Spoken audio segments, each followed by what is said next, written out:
ത്രിയേക ദൈവതിരുനാമത്തിന് മഹത്വമുണ്ടായിരിക്കട്ടെ. സ്നേഹം നിറഞ്ഞ പ്രിയ ദൈവമക്കളെ, എല്ലാവർക്കും ദൈവനാമത്തിൽ സ്നേഹത്തിൻ്റെ വന്ദനവുകൾ. നമ്മുടെ രക്ഷകനും നാഥനുമായ യേശു തമ്പുരാൻ്റെ തിരുജനന തിരുനാളിൻ്റെ പ്രാർത്ഥനാ ആശംസകൾ ആദ്യമേ തന്നെ അറിയിക്കുകയാണ്. ക്രിസ്തുമസ് സ്നേഹത്തിൻ്റെ പെരുന്നാളാണ്. ദൈവത്തിന് മനുഷ്യരോടുള്ള അളവില്ലാത്ത സ്നേഹത്തിൻ്റെ വെളിപ്പെടുത്തലാണ് ക്രിസ്തുമസിൽ സംഭവിച്ചത്. ഒരിക്കൽ ഒരു ചെറുപ്പക്കാരൻ ബൈക്കിൽ യാത്ര ചെയ്യുന്ന സമയത്ത് വഴിയരികിൽ നിന്ന് വൃദ്ധനായൊരു മനുഷ്യൻ കൈ കാണിച്ചു. അവൻ ബൈക്ക് നിർത്തി വൃദ്ധനായ മനുഷ്യന് ലിഫ്റ്റ് കൊടുത്തു.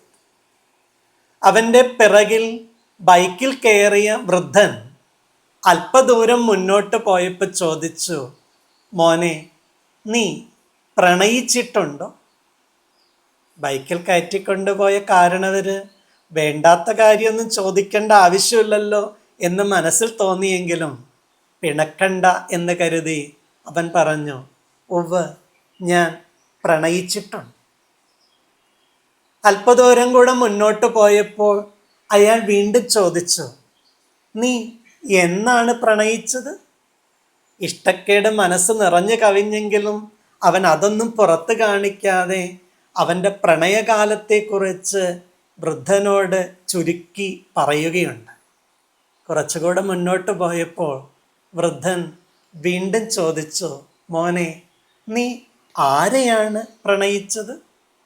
അവൻ പ്രണയിച്ച വ്യക്തിയെക്കുറിച്ചും വൃദ്ധനായ മനുഷ്യനോട് വിവരിച്ച് പറയുകയുണ്ട്. ബൈക്ക് മുന്നോട്ട് പോയി ആ മനുഷ്യൻ ഇറങ്ങാനുള്ള ഇടമെത്തിയപ്പോൾ അയാൾ ബൈക്കിൽ നിന്നിറങ്ങിയിട്ട് വീണ്ടും ഒരു കാര്യം കൂടെ അവനോട് ചോദിച്ചു, മോനെ, ഇപ്പോഴും നിനക്ക് പ്രണയമുണ്ടോ? അവൻ പറഞ്ഞു, ഞാൻ പ്രണയിച്ച ആളെ തന്നെയാണ് കല്യാണം കഴിച്ചത്. അവൾ എൻ്റെ കൂടെ ഇപ്പോഴും ഭാര്യയായിട്ട് കൂടെയുണ്ട്. വൃദ്ധനായ മനുഷ്യൻ പറഞ്ഞു, മോനെ, എൻ്റെ ചോദ്യം അതൊന്നുമല്ല.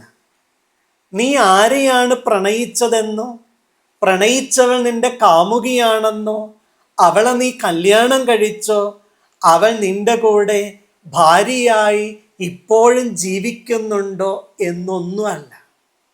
ഇപ്പോഴും നിന്റെ മനസ്സിൽ പ്രണയമുണ്ടോ എന്നത് മാത്രമാണ് എൻ്റെ ചോദ്യം. ചെറുപ്പക്കാരൻ വല്ലാതെ വിഷമിച്ച് ഇതികർത്തവ്യതാമൂഢനായി നിൽക്കുകയാണ്. പ്രണയം ഉണ്ടായിരുന്നോ? പ്രണയിച്ചിട്ടുണ്ടോ? പ്രണയിച്ചവർ കൂടെയുണ്ടോ എന്നൊന്നുമല്ല. ഇപ്പോഴും ഉള്ളിൻ്റെ ഉള്ളിൽ പ്രണയം കാത്തു സൂക്ഷിക്കാൻ കഴിയുന്നുണ്ടോ എന്നതാണ് ആ മനുഷ്യൻ്റെ ചോദ്യത്തിൻ്റെ ഉള്ളറ. സ്നേഹമുള്ളവരെ, ദൈവം ഉണ്ടോ എന്നല്ല, എൻ്റെ ജീവിതത്തിൽ ദൈവം കൂടെയുണ്ടോ എന്നാണ്. വിശ്വാസികളുണ്ടോ എന്നല്ല, എൻ്റെ ഉള്ളിൻ്റെ ഉള്ളിൽ വിശ്വാസമുണ്ടോ എന്നതാണ്. ക്രിസ്തുമസ് കടന്നു വന്നോ എന്നല്ല, ക്രിസ്തുവിൻ്റെ സ്നേഹം എൻ്റെ ഉള്ളിൽ നിറഞ്ഞു കവിയുന്നുണ്ടോ എന്നതാണ് പ്രധാനപ്പെട്ട കാര്യം. ഈ ക്രിസ്മസ് നമുക്ക് ക്രിസ്തുവിൻ്റെ സ്നേഹചൈതന്യത്താൽ നിറയുവാൻ, വൃദ്ധനായ മനുഷ്യൻ്റെ ചോദ്യം പോലെ പ്രണയം ഇപ്പോഴും മനസ്സിലുണ്ടോ? ദൈവിക സ്നേഹം ഇപ്പോഴും മനസ്സിൽ നിറഞ്ഞു കവിയുന്നുണ്ടോ? ക്രിസ്തു എൻ്റെ ഉള്ളിലുണ്ടോ എന്ന് ആത്മശോധന നടത്താൻ ഈ ക്രിസ്മസ് ദിനം നമ്മെ സഹായിക്കട്ടെ. ജനനവും വചനവും എന്ന ജനന പെരുന്നാളിൻ്റെ വചനവിചാരങ്ങൾ കഴിഞ്ഞ 25 ദിവസമായി പൂർത്തിയാക്കുവാൻ ദൈവം കൃപ തന്നു.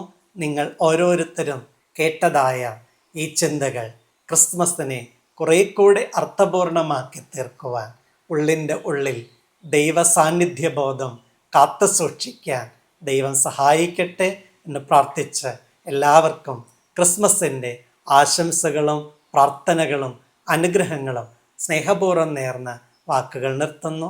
ദൈവം എല്ലാവരെയും അനുഗ്രഹിക്കട്ടെ.